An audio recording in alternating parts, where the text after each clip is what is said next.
Miami Gardens, riding up the escalator at the airport early Saturday morning, I took my customary gaze to the right, where the smiling mural of Bills quarterback Tyrod Taylor welcomed me to the second floor and the departure gate. I wondered how soon Taylor would be departing Buffalo, as Sammy Watkins, whose image had once adorned that airport wall, had done several months earlier. Who would be the next Bill to merit the honor? Maybe someone more secure, like head coach Sean McDermott? It occurred to me how few legitimate young stars there were on this Bills team, and how remarkable it is that on Sunday against the Dolphins they will be playing a regular season finale with a playoff spot on the line for the first time since the 2004 season.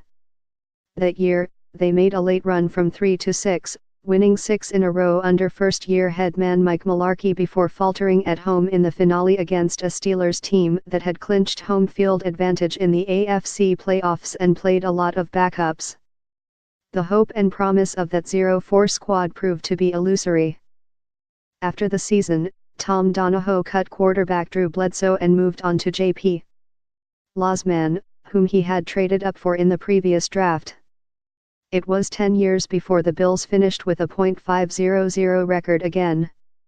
The experience taught me not to overreact to a single playoff push, or any temporary run of competence in a dysfunctional franchise.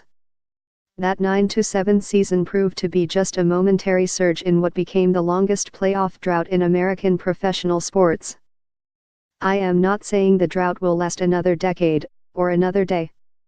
But regardless of what happens Sunday, there's no guarantee that the Bills will maintain the modest level of success they achieved in the first year under McDermott and general manager Brandon Beane. McDermott knows it, too. From the start, he and Beane made it clear that while they wanted to win right away, they were looking to the future.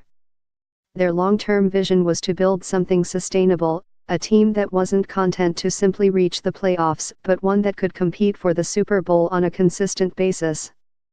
They're a long way from that goal, whether they sneak into the playoffs in a down year for the AFC or not. It would be a step, McDermott said Wednesday. I know emotionally what it means to the people of this great city. And as we continue to build and grow and build that solid foundation, changing the culture, changing the belief, it would be a step. McDermott conceded that one season rarely blends smoothly into the next. It's hard to know for certain if you're heading in the right direction. In the volatile NFL universe, where fortunes shift quickly from one year to the next, you take nothing for granted. One of the great lessons I learned from the Super Bowl in Carolina was the culture going from one year to the next, McDermott said.